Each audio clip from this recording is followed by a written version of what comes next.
ਵਾਹਿਗੁਰੂ ਜੀ ਕਾ ਖਾਲਸਾ, ਵਾਹਿਗੁਰੂ ਜੀ ਕੀ ਫਤਿਹ। ਡੰਡੋਤ ਬੰਦਨ ਅਨਕ ਵਾਰ, ਸਰਬ ਕਲਾ ਸਮਰਥ। ਨੋਲਣ ਤੇ ਰਾਖੋ ਪ੍ਰਭੂ, ਨਾਨਕ ਦੇ ਕਰ ਹੱਥ। हे ਚਤਰ ਬਾਹਿ ਅਸ਼ਟਾ ਕਰੀ, ਨਾਰ ਸਿੰਘ ਜਹ ਕੇ ਪੇਸ। ਪ੍ਰਹਿਲਾਦ ਉਬਾਰਿਓ ਦੁਖ ਹਰਿਓ, ਹਰਨਾਕਸ ਹਰਿਓ ਨਿਰੇਸ। ਵਾਹਿਗੁਰੂ ਜੀ ਕਾ ਖਾਲਸਾ, ਵਾਹਿਗੁਰੂ ਜੀ ਕੀ ਫਤਿਹ। 10ਵਾਂ ਅਧਿਆਇ। ਵਿਹਾय ਵੈਰਿਣੰ ਕਾਮੰ ਅਰਥੰ ਚ ਅਨਰਥ ਸੰਕੁਲੰ ਧਰਮੰ ਅਪ ਏਤਯੋ ਯਹ ਹੇਤੁੰ ਸਰਵਸਤਰ ਅਨਾਦਰੰ ਕੁਰੁ। ਦੇਖੋ, ਅਸ਼ਟਾਵਕਰ ਗੀਤਾ ਦੇ ਵਿੱਚ ਸੰਵਾਦ ਹੋ ਰਿਹਾ ਹੈ। ਸੰਵਾਦ ਹੋ ਰਿਹਾ ਹੈ ਅਸ਼ਟਾਵਕਰ ਮਹਾਰਾਜ ਦਾ ਰਾਜਾ ਜਨਕ ਜੀ ਦੇ ਨਾਲ।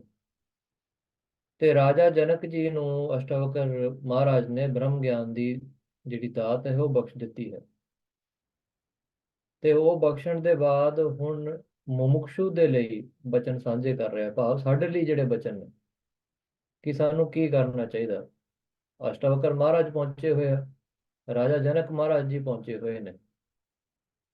ਇਹ ਦੋਨੋਂ ਹੀ ਬ੍ਰਹਮ ਗਿਆਨ ਦੀ ਅਵਸਥਾ ਦੇ ਵਿੱਚ ਨੇ। ਜਿਵੇਂ ਪਾਰਸ ਲੋਹੇ ਨੂੰ ਛੂ ਕਰਕੇ ਕੰਚਨ ਰੂਪ ਬਣਾ ਦਿੰਦਾ ਹੈ, ਇਵੇਂ ਅਸ਼ਟਾਵਕਰ ਜੀ ਨੇ ਰਾਜਾ ਜਨਕ ਜੀ ਦੇ ਸਿਰ ਤੇ ਹੱਥ ਰੱਖ ਕਰਕੇ ਉਹਨਾਂ ਨੂੰ ਵੀ ਕੰਚਨ ਰੂਪ ਬਣਾਇਆ ਹੈ।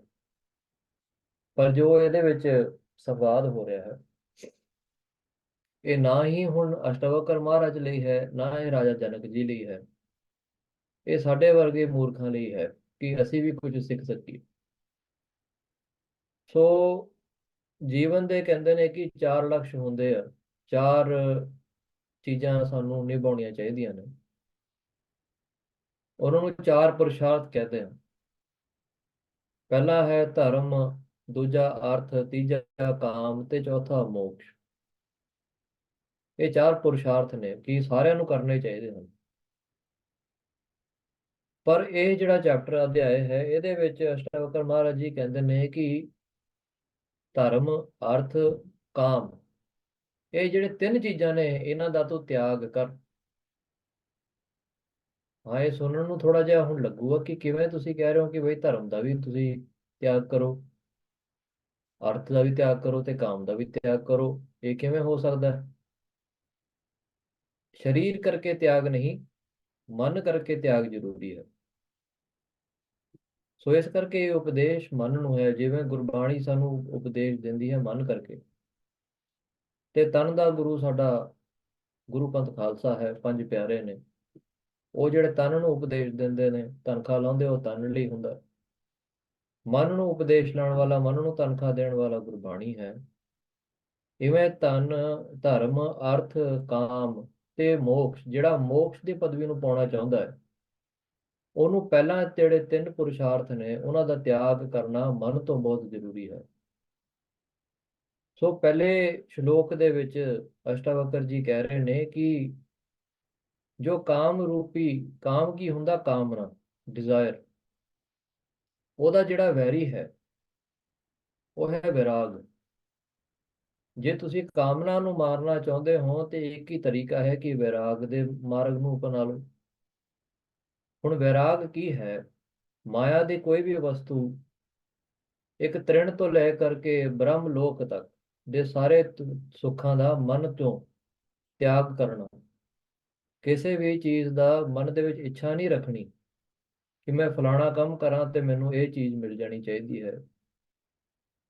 ਹਾਂਜੀ, ਮੈਂ ਕਿਸੇ ਦੀ ਮਦਦ ਕਰਾਂ ਤੇ ਫਿਰ ਉਹਨੂੰ ਮੇਰੀ ਮਦਦ ਕਰਨੀ ਚਾਹੀਦੀ ਹੈ। ਮੈਂ ਕਿਸੇ ਨੂੰ ਉਪਦੇਸ਼ ਦੇਵਾਂ ਤੇ ਉਹਨੂੰ ਮੇਰੀ ਜੈ ਜੈਕਾਰ ਕਰਨੀ ਚਾਹੀਦੀ ਹੈ। ਮੈਂ ਕਿਸੇ ਨੂੰ ਰੋਟੀ ਛਕਾਵਾਂ ਤੇ ਉਹਨੂੰ ਮੈਨੂੰ ਵਧੀਆ ਰੋਟੀ ਛਕਾਉਣੀ ਚਾਹੀਦੀ ਹੈ। ਇਹ ਸਾਰੀ ਚੀਜ਼ਾਂ ਆਉਂਦੀਆਂ ਨੇ ਕਾਮਨਾਵਾਂ ਦੇ ਵਿੱਚ। ਸੋ ਇਹਨਾਂ ਦਾ ਮਨ ਤੋਂ ਹਮੇਸ਼ਾ ਹੀ ਤਿਆਗ ਕਰਨਾ। ਤੇ ਇਸ ਕਾਮਨਾ ਦਾ ਜਿਹੜਾ ਵੈਰੀ ਹੈ ਉਹ ਹੈ ਵਿਰਾਗ। ਸੋ ਕਹਿੰਦੇ ਨੇ ਕਿ ਵੈਰੀ ਰੂਪ ਇੱਛਾ ਨੂੰ, ਅਨਰਥ ਦੇ ਭਰੇ ਹੋਏ ਅਰਥ ਨੂੰ ਅਤੇ ਇਹਨਾਂ ਦੋਹਾਂ ਦੇ ਕਾਰਨ ਧਰਮ ਨੂੰ ਵੀ ਤਿਆਗ ਕੇ ਸਭ ਦਾ ਅਨਾਦਰ ਕਰੋ। ਅਰਥਾਤ ਇਹਨਾਂ ਤੋਂ ਉਪਰਾਮ ਹੋ ਜਾਓ। ਅਨਾਦਰ ਦਾ ਮਤਲਬ ਹੈ, ਆਦਰ ਕੀ ਹੁੰਦਾ, ਕਿਸੇ ਨੂੰ ਮੰਨਣਾ ਤੇ ਮਨ ਕਰਕੇ ਜੋ ਉਹ ਕਹਿੰਦਾ ਉਸ ਤਰੀਕੇ ਨਾਲ ਚੱਲਣਾ। ਹੁਣ ਮਨ ਬਹੁਤ ਕੁਝ ਕਹੂਗਾ, ਮਨ ਕਹੂਗਾ ਕਿ ਬਈ ਤੂੰ ਪੁੰਨ ਕਰਮ ਕਰ, ਪਰ ਪੁੰਨ ਕਰਮ ਕਰਕੇ ਬੰਦਾ ਇੱਛਾ ਰੱਖਦਾ ਹੈ ਕਿ ਮੈਨੂੰ ਫਲਾਣੇ ਵਸਤੂ ਦੀ ਪ੍ਰਾਪਤੀ ਹੋ ਜਾਵੇ। ਹੁਣ ਇਸ ਮਨ ਦਾ ਅਨਾਦਰ ਕਿਵੇਂ ਕਰੋਗੇ? ਇਹਦਾ ਇਹ ਮਤਲਬ ਨਹੀਂ ਕਿ ਪੁੰਨ ਕਰਮ ਕਰਨਾ ਛੱਡ ਦਿਓ। ਇਹਦਾ ਇਹ ਮਤਲਬ ਹੈ ਕਿ ਫਲ ਦੀ ਇੱਛਾ ਨਾ ਰੱਖੋ। ਜਿਵੇਂ ਭਗਵਤ ਗੀਤਾ ਦੇ ਵਿੱਚ ਵੀ ਕ੍ਰਿਸ਼ਨ ਮਹਾਰਾਜ ਜੀ ਇਹੀ ਗੱਲ ਕਹਿੰਦੇ ਹਨ।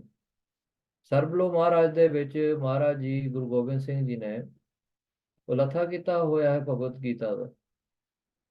ਉਹਦੇ ਵਿੱਚ ਵੀ ਮਹਾਰਾਜ ਜੀ ਇਹੀ ਗੱਲ ਕਹਿੰਦੇ ਨੇ ਕਿ ਜੋ ਅਰਜੁਨ ਨੂੰ ਅਸੀਂ ਕ੍ਰਿਸ਼ਨ ਰੂਪ ਹੋ ਕਰਕੇ ਉਪਦੇਸ਼ ਦਿੱਤਾ ਸੀ, ਸੋ ਉਹੀ ਉਪਦੇਸ਼ ਅਸੀਂ ਖਾਲਸਾ ਨੂੰ ਦਿੰਦੇ ਹਾਂ ਕਿ ਕਰਮ ਕਰੋ ਤੇ ਨਿਹਕਾਮ ਰਹੋ, ਫਲ ਦੀ ਇੱਛਾ ਨਹੀਂ ਕਰਨੀ। ਜੇ ਫਲ ਦੀ ਇੱਛਾ ਕਰਦੇ ਹਾਂ then you complete the cycle. ਫਿਰ ਕਰਮ ਕੀਤਾ ਤੇ ਫਲ ਭੋਗਣ ਲਈ ਫਿਰ ਤੁਹਾਨੂੰ ਆਉਣਾ ਪੈਂਦਾ। ਹੁਣ ਚੰਗੇ ਕਰਮ ਕਰਨੇ ਆ, ਪਰ ਸ਼ਕਤੀ ਪਰਮਾਤਮਾ ਦੀ ਉਹਦੇ ਵਿੱਚ ਦੇਖੋ ਕਿ ਇਹ ਸ਼ਕਤੀ ਪਰਮਾਤਮਾ ਦੀ ਆਪਾਂ ਲੈ ਕਰਕੇ ਫਿਰ ਕੰਮ ਕਰਦੇ ਆ।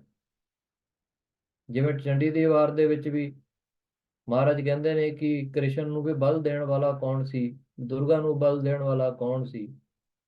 ਦਸਮ ਦੇ ਬਾਣੀ ਵਿੱਚ ਮਹਾਰਾਜ ਕਹਿੰਦੇ ਕਿ ਰਾਮ ਦੇ ਤੀਰਾਂ ਦੇ ਪਿੱਛੇ ਜਿਹੜੀ ਸ਼ਕਤੀ ਸੀ ਉਹ ਕੌਣ ਸੀ। ਸੋ ਹਰ ਇੱਕ ਕੰਮ ਦੇ ਪਿੱਛੇ ਪਰਮਾਤਮਾ ਆਪ ਹੈ। ਜੇ ਅਸੀਂ ਆਪਣੇ ਆਪ ਤੇ ਗੱਲ ਲਾ ਲਈਏ ਕਿ ਮੈਂ ਕਰਤਾ ਹਾਂ, ਫਿਰ ਤਾਂ ਜਨਮਾਂ ਦੀ ਗੇੜ ਦੇ ਵਿੱਚ ਅਸੀਂ ਜ਼ਰੂਰ ਪਵਾਂਗੇ, ਕਿਉਂਕਿ ਫਲ ਭੋਗਣੇ ਪੈਣੇ ਹਨ। ਸੋ ਇਸ ਕਰਕੇ ਪਹਿਲਾਂ ਜਿਹੜੇ ਤਿੰਨ ਪੁਰਸ਼ਾਰਥ ਨੇ, ਧਰਮ, ਅਰਥ ਤੇ ਕਾਮ, ਇਹਨਾਂ ਦਾ ਮਨ ਚੋਂ ਹਮੇਸ਼ਾ ਹੀ ਉਪਰਾਮ ਰਵੇ ਤੇ ਇਹਨਾਂ ਦੇ ਨਾਲ ਕੋਈ ਆਪਣਾ ਮੋਹ ਨਾ ਕਰੇ। ਹਾਂਜੀ। स्वपन इंद्रजाल वत पश्य दिनान त्रीन पंचवा मित्र क्षेत्र तन आगार दार दाया आद संपद है। ਕਹਿੰਦੇ ਨੇ ਕਿ ਇੰਦਰਜਾਲ ਜੋ ਹੈ ਨਾ, ਇੰਦਰਜਾਲ ਕਹਿੰਦੇ ਆ ਕਿ ਇੰਦਰ ਦੀ ਜਿਹੜੀ ਸ਼ਕਤੀ ਹੈ ਉਹ ਹੈ ਮੋਹ ਲੈਣ ਵਾਲੀ। ਕਿਸੇ ਨੂੰ ਵੀ ਉਹਨੇ ਮੋਹਣਾ ਹੋਵੇ ਤੇ ਫਿਰ ਉਹ ਬਹੁਤ ਹੀ ਇੱਕ ਸੋਹਣਾ ਰੂਪ ਧਾਰ ਕਰਕੇ ਆਉਂਦਾ ਹੈ। ਜਿਵੇਂ ਅਹਿਲਿਆ ਜੀ ਨੂੰ ਮੋਹਿਆ ਸੀ ਇੰਦਰ ਨੇ, ਉਹਨਾਂ ਦੇ ਘਰ ਵਾਲੇ ਦਾ ਰੂਪ ਲੈ ਕਰਕੇ। ਸੋ ਇਵੇਂ ਪਰਮਾਤਮਾ ਦੀ ਜਿਹੜੀ ਮਾਇਆ ਹੈ ਉਹ ਇੰਦਰਜਾਲ ਹੈ, ਸਾਡੇ ਵਰਗੇ ਮੂਰਖਾਂ ਨੂੰ ਜਾਲ ਦੇ ਵਿੱਚ ਫਸਾ ਲੈਂਦੀ। ਸੋ ਇਹ ਜਾਲ ਕਿਹੜੇ ਰੂਪ ਦੇ ਵਿੱਚ ਨੇ? ਸਾਡੇ ਮਿੱਤਰ ਦੇ ਰੂਪ 'ਚ। ਖੇਤ, ਧਨ, ਘਰ, ਪਤਨੀ, ਭਰਾ, ਰਿਸ਼ਤੇਦਾਰ, ਇਹ ਸਾਰੀ ਮਹਾਰਾਜ ਨੇ ਇੰਦਰਜਾਲ ਫਸਾਇਆ ਹੋਇਆ। ਹੁਣ ਗੁਰਬਾਣੀ ਦਾ ਕੀ ਫਰਮਾਨ ਹੈ? ਮਹਾਰਾਜ ਕਹਿੰਦੇ ਨੇ ਕਿ ਰਤਨ ਪਦਾਰਥ ਮਾਣਕਾ ਸੋਇਨਾ ਰੂਪਾ ਖਾਕ, ਮਾਤ ਪਿਤਾ ਸੁਤ ਬੰਧ ਪਾ, ਕੂੜੇ ਸਭੇ ਸਾਕ। ਇੱਥੇ ਮਹਾਰਾਜ ਇਹ ਨਹੀਂ ਕਹਿੰਦੇ ਕਿ ਤੁਸੀਂ ਗ੍ਰਸਤ ਛੋੜ ਕਰਕੇ ਭੱਜੋ। ਮਹਾਰਾਜ ਕਹਿੰਦੇ ਤੁਸੀਂ ਘਰ ਦੇ ਵਿੱਚ ਰਹਿੰਦੇ ਹੋਏ, ਮਾਇਆ ਦੇ ਵਿੱਚ ਰਹਿੰਦੇ ਹੋਏ ਉਦਾਸੀ ਦਾ ਜਿਹੜਾ ਰੂਪ ਹੈ ਮਨ ਦਾ, ਉਹ ਧਾਰੋ। ਹੁਣ ਉਦਾਸੀ ਦੇ ਅਰਥ ਕੀ ਹੁੰਦੇ ਹਨ? ਇਹ ਨਹੀਂ ਕਿ ਜਿਨ੍ਹਾਂ ਨੇ ਭਗਵਾ ਚੋਲਾ ਪਾਇਆ ਹੋਵੇ ਉਹ ਉਦਾਸੀ ਬਣ ਗਏ। ਉਦਾਸੀ ਦੇ ਅਰਥ ਹੁੰਦੇ ਨੇ ਉਦ ਆਸਨ। ਜਿਨ੍ਹਾਂ ਦਾ ਆਸਨ ਉੱਚਾ ਹੋਵੇ ਉਹ ਉਦਾਸੀ ਹੁੰਦੇ ਆ। ਹੁਣ ਆਸਨ ਕਿਵੇਂ ਉੱਚਾ ਹੋਵੇ? ਇਹ ਨਹੀਂ ਕਿ ਦੋ ਗੱਦੀਆਂ ਦੇ ਉੱਤੇ ਬੈਠੇ ਤਾਂ ਉਹਨਾਂ ਦਾ ਆਸਨ ਉੱਚਾ ਹੋ ਗਿਆ, ਜਾਂ ਕਿਸੇ ਗੱਦੀ ਦੇ ਮਾਲਕ ਹੋ ਗਏ, ਸੰਪਰਦਾ ਦੇ ਵਿੱਚ ਜਿਹੜੀ ਗੱਦੀਆਂ ਲੱਗਦੀਆਂ ਨੇ ਉਹਨਾਂ ਦੇ ਮਾਲਕ ਹੋ ਗਏ ਤਾਂ ਉਦਾਸੀ ਹੋ ਗਏ। ਨਹੀਂ, ਉਦਾਸੀ ਦੇ ਅਰਥ ਹੁੰਦੇ ਆ ਜਿਨ੍ਹਾਂ ਦਾ ਆਸਨ ਉੱਚਾ ਹੈ, ਭਾਵ ਉਹ ਮਨ ਤੋਂ ਨਾ ਕੰਮ ਲੈ ਕਰਕੇ ਗੁਰਮਤਿ ਤੋਂ ਕੰਮ ਲੈਂਦੇ ਹਨ, ਉੱਚੀ ਸ਼ਕਤੀ ਦੇ ਨਾਲ ਕੰਮ ਲੈਂਦੇ ਹਨ ਤੇ ਉਸ ਆਸਨ ਦੇ ਵਿੱਚ ਸਥਿਤ ਹੁੰਦੇ ਹਨ। ਜਿਹੜੇ ਆਸਨ ਤੁਰਿਆ ਪਦ ਦੀ ਜਿਹੜੀ ਅਵਸਥਾ ਹੈ, ਤੁਰਿਆ ਪਦ ਤੋਂ, ਤੁਰਿਆ ਪਦ ਤੇ ਬੈਠ ਕਰਕੇ ਤਿੰਨਾਂ ਅਵਸਥਾਵਾਂ ਨੂੰ ਦੇਖਣ ਵਾਲੇ ਜਦ ਹੋ ਜਾਂਦੇ ਉਹ ਉਦਾਸਨ ਹੁੰਦਾ ਹੈ। ਸੋ ਮਹਾਰਾਜ ਕਹਿੰਦੇ ਨੇ ਸੰਸਾਰ ਦੇ ਵਿੱਚ ਰਹਿੰਦੇ ਹੋਏ, ਘਰ ਪਰਿਵਾਰ, ਮਿੱਤਰ, ਸਕੇ ਸੰਬੰਧੀਆਂ ਦੇ ਨਾਲ ਰਹਿੰਦੇ ਹੋਏ ਤੁਸੀਂ ਚੌਥੇ ਪਦ ਦੇ ਵਿੱਚ ਰਹੋ। ਇਹ ਕਿਵੇਂ ਰਹਾਂਗੇ ਕਿ ਸੰਸਾਰ ਜੋ ਹੈ ਇਹ ਮਿਥਿਆ ਰੂਪ ਹੈ। ਹੁਣ ਮਿਥਿਆ ਵੀ ਕੀ ਹੁੰਦਾ? ਮਿਥਿਆ ਦੇ ਅਰਥ ਸਮਝੋ। ਮਿਥਿਆ ਦਾ ਅਸਤ ਦੋ ਚੀਜ਼ਾਂ, ਤਿੰਨ ਚੀਜ਼ਾਂ ਹੁੰਦੀਆਂ ਨੇ। ਇੱਕ ਹੁੰਦਾ ਹੈ ਸਤ ਵਸਤੂ, ਦੂਜੀ ਹੁੰਦੀ ਹੈ ਅਸਤ ਵਸਤੂ, ਤੀਜੀ ਹੁੰਦੀ ਹੈ ਮਿਥਿਆ ਵਸਤੂ। ਇਹਨਾਂ ਦੇ ਵਿੱਚ ਅੰਤਰ ਕੀ ਹੈ? ਸਤ ਵਸਤੂ ਹੈ ਕਿ ਜਿਹੜੀ ਤ੍ਰੇ ਕਾਲ ਦੇ ਵਿੱਚ ਸੱਚ ਹੋਵੇ, ਹੁਣ ਵੀ ਸੱਚ ਹੈ, ਪਿਛਲੇ ਸਮੇਂ 'ਚ ਸੱਚ ਸੀ, ਆਉਣ ਵਾਲੇ ਦੇ ਵਿੱਚ ਸਮੇਂ ਸੱਚ ਹੋਏਗਾ। ਤਾਂ ਜਦ ਕਾਲ ਨਾਸ਼ ਹੋਵੇ ਤਦ ਵੀ ਉਹ ਵਸਤੂ ਸਤ ਹੋਵੇ, ਹਮੇਸ਼ਾ ਰਹਿਣ ਵਾਲੀ ਹੋਵੇ, ਉਹ ਹੁੰਦੀ ਹੈ ਸਤ ਵਸਤੂ। ਸੋ ਉਹ ਕੇ ਕੇਵਲ ਨਾਮ ਹੈ, ਸਾਧੂ ਨੇ ਤੇ ਗੁਰੂ ਹੈ। ਨਾਮ ਰਹਿਓ ਸਾਧੂ, ਰਹਿਓ ਗੁਰੂ ਗੋਬਿੰਦ। ਇਹ ਤਿੰਨ ਚੀਜ਼ਾਂ ਇੱਕ ਹੋ ਕਰਕੇ ਰਹਿੰਦੀਆਂ ਨੇ, ਇਹ ਸਤ ਵਸਤੂ ਹੈ। ਦੂਜੀ ਵਸਤੂ ਹੈ ਅਸਤ ਵਸਤੂ। ਜਿਵੇਂ ਕੋਈ ਕਹਿ ਦੇਵੇ ਕਿ ਬਾਂਝ ਇਸਤਰੀ ਦਾ ਪੁੱਤਰ ਹੋ ਗਿਆ, ਤੇ ਉਸ ਪੁੱਤਰ ਦੇ ਗਲ ਦੇ ਵਿੱਚ ਫੁੱਲਾਂ ਦੀ ਮਾਲਾ ਪਾਈ ਹੈ, ਜਿਹੜੇ ਉਹ ਵੀ ਜਿਹੜੇ ਫੁੱਲ ਜਿਹੜੇ ਆ ਬੱਦਲਾਂ ਨੂੰ ਲੱਗਦੇ ਹੋਣ। ਹਾਂਜੀ, ਉਹ ਬੱਦਲ ਦੇ ਵਿੱਚ ਜਿਹੜੇ ਫੁੱਲ ਲੱਗੇ, ਉਹਨਾਂ ਦੀ ਮਾਲਾ ਬਣਾ ਕਰਕੇ ਬਾਂਝ ਦੇ ਪੁੱਤਰ ਦੇ ਗਲ 'ਚ ਪਾਈ ਹੈ। ਜਾਂ ਬੱਕਰੀ ਦੇ ਸਿੰਘ ਨੇ, ਜਾਂ ਸ਼ੇਰ ਜਿਹੜਾ ਆ ਘਾਹ ਖਾਂਦਾ ਹੈ, ਇਹ ਹੁੰਦੀ ਹੈ ਚੀਜ਼ ਅਸਤ ਵਸਤੂ, ਜਿਹੜੀ ਕਦੇ ਹੋ ਹੀ ਨਹੀਂ ਸਕਦੀ। ਨਾ ਕਦੇ ਪਿਛਲਾ ਸਮੇਂ ਦੇ ਵਿੱਚ ਕਦੇ ਹੋਇਆ, ਨਾ ਹੁਣ ਹੁੰਦਾ ਦਿਸਦਾ, ਨਾ ਅੱਗੇ ਹੋਵੇਗਾ। ਇਹ ਅਸਤ ਵਸਤੂ ਹੁੰਦੀ ਹੈ। ਮਿਥਿਆ ਵਸਤੂ ਉਹ ਹੈ ਜੋ ਪ੍ਰਤੀਤ ਹੁੰਦੀ ਹੈ ਸੱਚ ਕਰਕੇ, ਪਰ ਹੋਵੇ ਅਸਤ। ਠੀਕ ਹੈ, ਜਿਹਨੂੰ ਮਿਰਾਜ ਕਹਿੰਦੇ ਆ ਨਾ, ਕਿ ਦਿਸਦਾ ਹੈ ਕਿ ਕਿਤੇ, ਮ੍ਰਿਗਸ਼ਾਲ ਕਹਿੰਦੇ ਕਿ ਜਿਵੇਂ ਬੱਦਲਾਂ ਦੇ ਪਰਛਾਵਾਂ ਹੀ ਕਿਤੇ ਗਰਮ ਧਰਤੀ ਦੇ ਉੱਤੇ ਹੋਵੇ ਤੇ ਲੱਗਦਾ ਕਿ ਉੱਥੇ ਜਲ ਪਿਆ। ਹੁਣ ਜਿਹੜਾ ਜਲ ਦਾ ਸਾਨੂੰ ਉਹਦੇ ਵਿੱਚ ਜੋ ਸਾਨੂੰ ਪ੍ਰਤੀਤ ਹੋ ਰਿਹਾ ਕਿ ਉਹਦੇ ਵਿੱਚ ਜਲ ਹੈ, ਜਲ ਹੈ ਧਰਤੀ ਤੇ, ਤਾਂ ਹੀ ਸਾਨੂੰ ਲੱਗਦਾ। ਅਸਲ ਵਸਤੂ ਦੇ ਜਿਹੜਾ ਪਰਛਾਵਾ ਹੈ, ਉਹ ਅਸਤ ਵਸਤੂ ਦੇ ਵਿੱਚ ਸਾਨੂੰ ਦਿਸਦਾ, ਤੇ ਉਹਨੂੰ ਮਿਥਿਆ ਕਹਿੰਦੇ ਆ। ਭਾਵ ਦਿਸਦੀ ਵੀ ਹੈ, ਪਰ ਜਦ ਆਪਾਂ ਨੇੜੇ ਜਾਈਏ ਤਾਂ ਹੈ ਨਹੀਂ। ਇਵੇਂ ਸੰਸਾਰ ਕਹਿੰਦੇ ਕਿ ਮਿਥਿਆ ਵਸਤੂ ਹੈ। ਜਿਵੇਂ ਅਸੀਂ ਇਹਨੂੰ ਜਾਣਦੇ ਹਾਂ, ਉਦਾਂ ਦਾ ਹੈ ਨਹੀਂ ਸੰਸਾਰ। ਸੋ ਇਹਨਾਂ ਦੇ ਵਿੱਚ ਸਤ ਕੀ ਹੈ? ਅਸੀਂ ਹਮੇਸ਼ਾ ਸਤ ਦੇ ਸੰਗੀ ਰਹਿਣਾ ਹੈ, ਤਾਂ ਹੀ ਸਤਸੰਗ ਕਰਾਂਗੇ। ਨਾ ਮਿਥਿਆ ਦਾ ਸੰਗ ਕਰਨਾ, ਨਾ ਅਸਤ ਦਾ ਸੰਗ ਕਰਨਾ ਹੈ। ਸੰਗਤ ਕਰਨੀ ਹੈ ਸਾਧ ਦੀ, ਤੇ ਸਾਧ ਕੀ ਹੁੰਦਾ? ਸੱਚ ਹੁੰਦਾ। ਸੋ ਘਰ ਪਰਿਵਾਰ ਦੇ ਵਿੱਚ ਰਹਿੰਦੇ ਹੋਏ ਸਾਰਿਆਂ ਦੇ ਨਾਲ ਹੱਸਦੇ ਖੇਡਦੇ ਬੋਲਦੇ ਚੱਲਦੇ ਉੱਠਦੇ ਬਹਿੰਦੇ, ਸਾਰਿਆਂ ਦੇ ਵਿੱਚ ਜਿਹੜਾ ਸਤ ਹੈ, ਜਾਂ ਭਾਵ ਜੋ ਆਤਮ ਰੂਪ ਪਰਮਾਤਮਾ ਹੈ, ਉਹਦੀ ਸੰਗਤ ਕਰਨੀ। ਹਾਂਜੀ, ਤੇ ਜੇ ਕੋਈ ਸਾਨੂੰ ਮਾੜਾ ਬੋਲ ਦੇਵੇ, ਹੈ ਲੈਣਾ। ਕੋਈ ਚੰਗਾ ਬੋਲ ਦੇਵੇ ਤੇ ਮਨ ਨੂੰ ਜ਼ਿਆਦਾ ਹਰਕਤ ਕਰ ਕਰਕੇ ਜ਼ਿਆਦਾ ਖੁਸ਼ ਨਹੀਂ ਹੋਣਾ, ਸੰਯਮ ਦੇ ਵਿੱਚ ਰਹਿਣਾ। ਸੋ ਇਹ ਗਿਆਨ ਅਸ਼ਟਾਵਕਰ ਜੀ ਰਾਜਾ ਜਨਕ ਜੀ ਨੂੰ ਕਹਿ ਰਹੇ ਨੇ ਸਾਡੇ ਲਈ। ਹਾਂਜੀ। यत्र यत्र भवेत् तृष्णा संसारं विद्ध तत्र वै प्रौढ़ वैराग्यम आश्रित्य वीत तृष्णः सुखी भव। ਸੋ ਤ੍ਰਿਸ਼ਨਾ ਜਲਤ ਕਿਰਤ ਕੇ ਵਾਧੇ, ਜਿਉ ਤੇਲੀ ਬਦਲ ਪਵੰਦੇ। ਹੁਣ ਦੇਖੋ, ਕਿਤੇ ਬਾਹਰ ਕੋਈ ਸੋਹਣੀ ਤੋਂ ਸੋਹਣੀ ਵਸਤੂ ਹੋਵੇ, ਮਰਦਾਂ ਲਈ ਕੋਈ ਸੋਹਣੀ ਇਸਤਰੀ ਹੋਵੇ, ਇਸਤਰੀਆਂ ਲਈ ਕੋਈ ਸੋਹਣਾ ਪੁਰਸ਼ ਹੋਵੇ, ਤੇ ਸਿਰਫ ਕੋਈ ਬੈਠੇ ਹੋਣ, ਕਿਤੇ ਕੋਈ ਕੋਈ ਕਿਸੇ ਨੂੰ ਬੁਲਾ ਨਹੀਂ ਰਿਹਾ। ਫਿਰ ਮਰਦਾਂ ਲਈ ਕੋਈ ਸੋਹਣੇ ਗੱਡੀਆਂ ਹੋਣ, ਕੁੜੀਆਂ ਲਈ ਸੋਹਣੇ ਸੂਟ ਹੋਣ। ਕੀ ਇਹ ਵਸਤੂ ਮਨੁੱਖ ਨੂੰ ਬੁਲਾਉਂਦੀਆਂ ਨੇ ਕਿ ਆ ਜਾ ਮੇਰੇ ਕੋਲ? ਕੋਈ ਵੀ ਵਸਤੂ ਹੋਵੇ ਸੋਹਣੀ ਤੋਂ ਸੋਹਣੀ।